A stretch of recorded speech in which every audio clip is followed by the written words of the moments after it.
What is up, Pats Nation? It is Patriots Global back here with another video and with the 118th pick in the 2019 NFL Draft.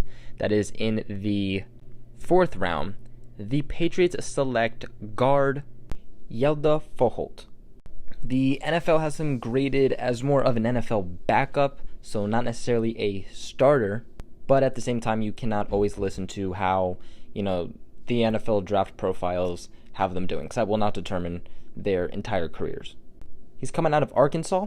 This is another guy with a build that I like. He's 6'5", 306 pounds, has pretty decent arm length, ran a 5.2 40-yard dash, and also had 31 bench presses. Was projected to be a 5th round. Patriots selected him in the 4th.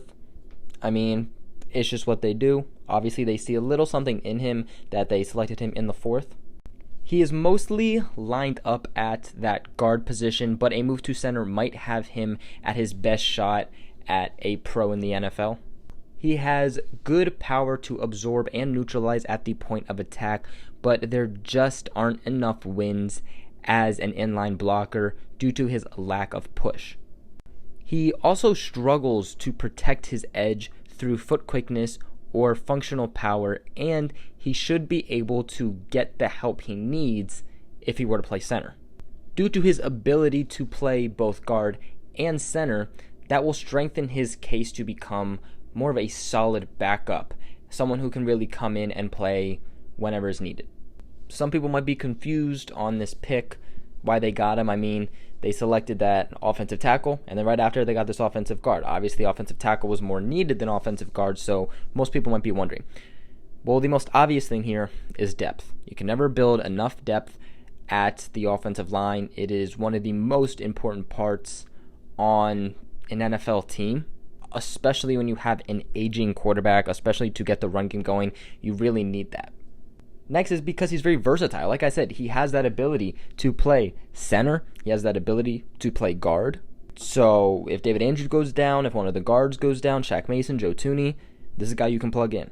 Now, the biggest one, and one people probably don't realize, is that Joe Thuney, the left guard, is in his final contract year, his rookie contract year. And from what I hear, from what I understand, the Patriots are not approaching him about a contract extension until that free agency hits next season.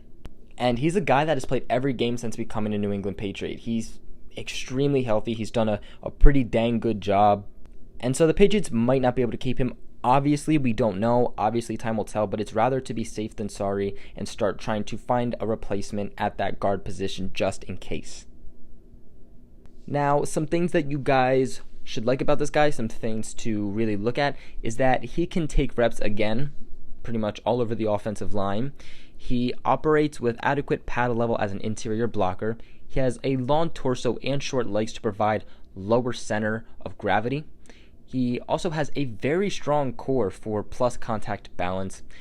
He has a short area quickness to mirror slant and sustain on the front side. He has an excellent radar for adjusting to targets in space and on short and long pulls. He takes optimal track up to middle linebackers on outside zone. He is able to drop an anchor and stand ground against bull rushers, which is very important. He is also able to recognize twist development and respond accordingly in pass protection. That's also very important. And he posted solid tape against Alabama's Quinnen Williams, who, if you don't know, was a first-round pick. He was 3rd overall, defensive tackle that went to the New York Jets. Obviously, this guy's the real deal, Quinnen Williams. And the fact that this guard was able to hold him back, was able to post good tape against this guy, it's very important because, as we all know, the New York Jets are a divisional rival with the New England Patriots. Patriots face them twice a year, so that could be very helpful. Now, some things to watch out for, some things you could be concerned about, is that his upper body power does not match his core strength at all. He struggles to press and redirect defenders once they access his edge. He wins earlier phase of the block, but he gives away a rep as the rep progresses. He lacks that strong mentality when he is finishing a block. That's something he really has to get back up there, but some tough love might get that going. His hand placement in the run game is in dire need of correcting. Now, obviously, that's very important, but at the same time, I have no doubt in my mind that Dante Scarnecchia could fix that up with this guy.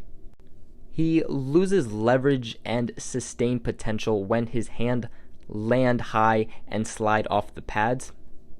He has marginal leg drive to uproot opponent and clean up his run lane. He also has his feet deaded when he is asked to mirror in space. And he has an athletic sub package, and rushers might be too much for him in pass protection. Patriots seem to do pretty good when drafting offensive linemen, and this isn't a guy you're plugging in week one and it's like, all right, you need to start. You need to know what you're doing for week one because you're our starter. It's a guy that they'll try to develop without time, and we'll see if he can become a starter, but at the least it is a nice depth piece with some backup potential. But what are your guys' thoughts on this move? Let me know in the comments below. Also, make sure you guys like and subscribe, as helps me, the channel, and even you guys out very, very, very much. Make sure you guys share this video with everybody who knows the Patriots Global family, and other than that, I will catch you guys in another video.